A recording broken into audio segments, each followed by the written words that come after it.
হযরত ওমর ইবনে মুররা জুহানী রাদিয়াল্লাহকে রাসূল সাল্লাল্লাহু আলাইহি ওয়াসাল্লাম দাওয়াত দিলেন এবং বললেন, হে আমার ইবনে মুররা, আমি আল্লাহ তাআলার সকল বান্দাদের প্রতি নবী হিসেবে প্রেরিত হয়েছি। আমি তাহাদেরকে ইসলামের প্রতি দাওয়াত দিচ্ছি এবং আমি তাহাদেরকে হুকুম দিতেছি যে তাহারা যেন খুনের হেফাজত করে, অন্যায়ভাবে কাউকে হত্যা না করে, আত্মীয়তার সম্পর্ক বজায় রাখে, এক আল্লাহ তাআলার ইবাদত করে, মূর্তি পূজা ছেড়ে দেয়, বায়তুল্লাহর হজ করে, আর 12 মাসে 1 মাস রমজানি রোজা রাখে। যে ব্যক্তি উপরোক্ত বিষয়সমূহকে মেনে নিবে সে জান্নাত পাবে, আর যে ব্যক্তি মানবে না তার জন্য জাহান্নাম হবে। হে আমার আল্লাহ তাআলার উপর ঈমান আনয়ন করো, তিনি তোমাকে জাহান্নামের ভয়ানক আযাব হতে নিরাপত্তা দান করিবেন। হযরত ওমর আরজ করলেন, আমি সাক্ষ্য দিতেছি যে আল্লাহ তাআলা ব্যতীত কেউ ইবাদতের উপযুক্ত নাই এবং নিঃসন্দেহে আপনি আল্লাহ তাআলার রাসূল, আর আপনি যাহা কিছু হালাল হারামের বিষয় নিয়ে আসিছেন আমি ওই সকল বিষয়ের উপর ঈমান আনিলাম, যদিও এই সকল বিষয় অনেক কওমের নিকট অপছন্দনীয় হবে। রাসূল সাল্লাল্লাহু আলাইহি সাল্লাম খুশি প্রকাশ করলেন এবং বললেন, হে ওমর, তোমার জন্য শাবাশী হোক। অতঃপর হযরত ওমর রাদিয়াল্লাহু আরজ করলেন, ইয়া রাসূলুল্লাহ, আমার মাতা পিতা আপনার প্রতি কুরবান হন, আপনি আমাকে আমার কওমের প্রতি প্রেরণ করুন।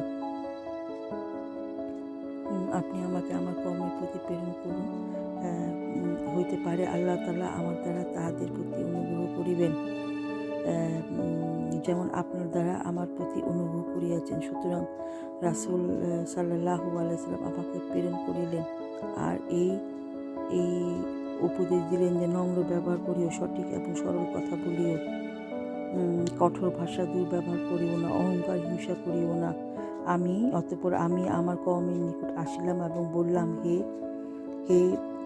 বনি রিক্কা ও বনি জুহাইনার লোকেরা, আমি তোমাদের প্রতি আল্লাহর তাআলা রাসূলের প্রতিনিধি। আমি তোমাদেরকে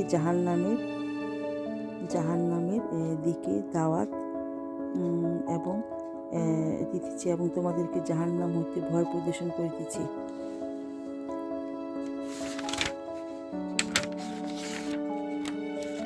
আমি তোমাদেরকে এই বিষয় হুকুম দিচ্ছি যে তোমরা রক্তের হেফাজত করো, অর্থাৎ কাউকে অন্যায়ভাবে হত্যা করো না, আত্মীয়তার সম্পর্ক বজায় রাখো, এক আল্লাহ তাআলার ইবাদত করো, মূর্তি পূজা ছেড়ে দাও, বায়তুল্লাহর হজ করো, আর 12 মাসে 1 মাস রমজানি রোজা রাখো। যে ব্যক্তি উপরোক্ত বিষয়গুলো মেনে নেবে সে জান্নাত পাবে, আর যে ব্যক্তি মানবে না তার জন্য দোজখ হবে। হে জুহাইনা গোত্রের লোকেরা, আল্লাহ তাআলা তোমাদেরকে আরবদের মধ্যে হইতে সর্বোত্তম গোত্র বানাইছে, আর যে সকল মন্দ বিষয়গুলো অন্যান্য আরব গোত্রের নিকট অপছন্দনীয় ছিল, আল্লাহ তাআলা জাহিলিয়াতের যুগেও তোমাদেরকে অন্তরে এইসব বিষয়ের প্রতি ঘৃণা সৃষ্টি করিয়া দিয়েছিলেন। যেমন অন্যান্য গোত্রের লোকেরা দুই সহোদর বোনকে কি লিখছে, আল্লাহ তাআলা জাহিলিয়াতের যুগে তোমাদের অন্তরে ওই বিষয়ের প্রতি ঘৃণা সৃষ্টি করিয়া দিয়েছিলেন, যেমন অন্যান্য গোত্রের লোকেরা দুই সহোদর বোনকে একসঙ্গে বিবাহ করিত, আর নিজের পিতার স্ত্রীকে বিবাহ করিত এবং সম্মানিত মাসে যুদ্ধ করিত। নিজের পিতার স্ত্রীকে বিবাহ করিত এবং সম্মানিত মাসে যুদ্ধ করিত, অথচ তোমরা ওই সকল অন্যায় কাজ জাহিলিয়াতের যুগে করিতে।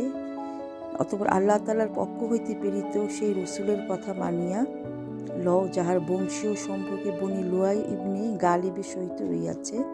তোমরা দুনিয়ার মর্যাদা ও আখিরাতের ইজ্জত পাইয়া যাবে। তোমরা তাহার কথা গ্রহণ করিতে তাড়াতাড়ি করো।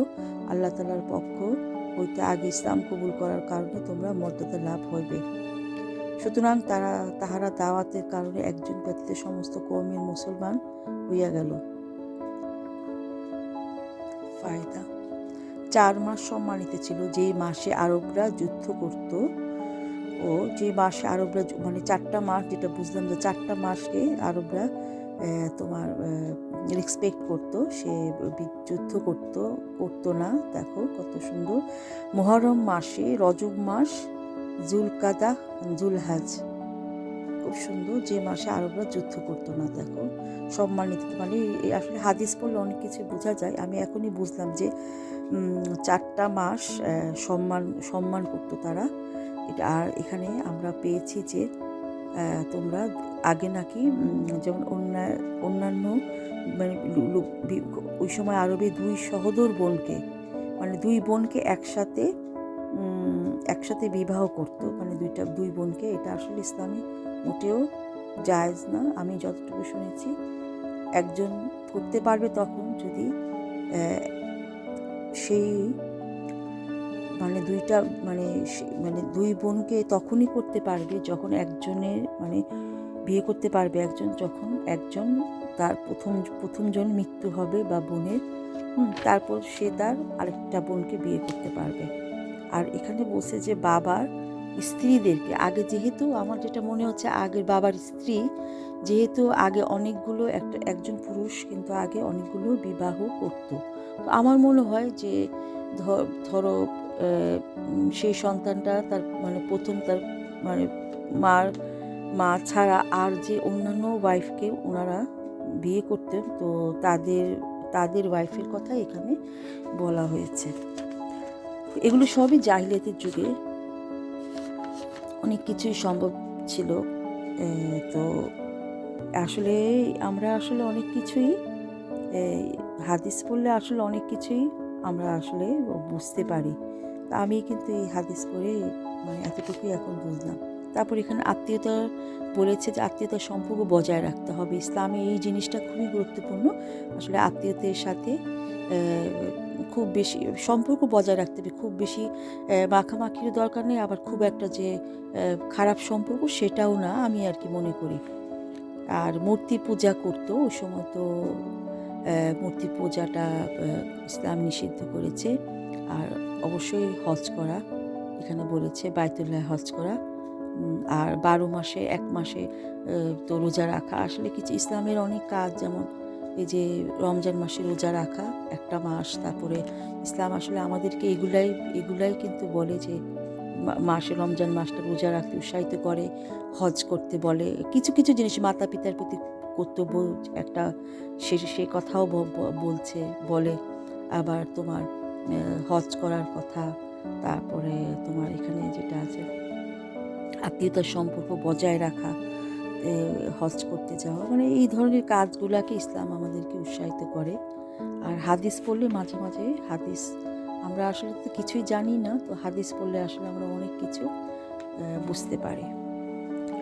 তো বন্ধুরা আজকে এখানেই, পরে আবার আরেকদিন আবার আলোচনা করব।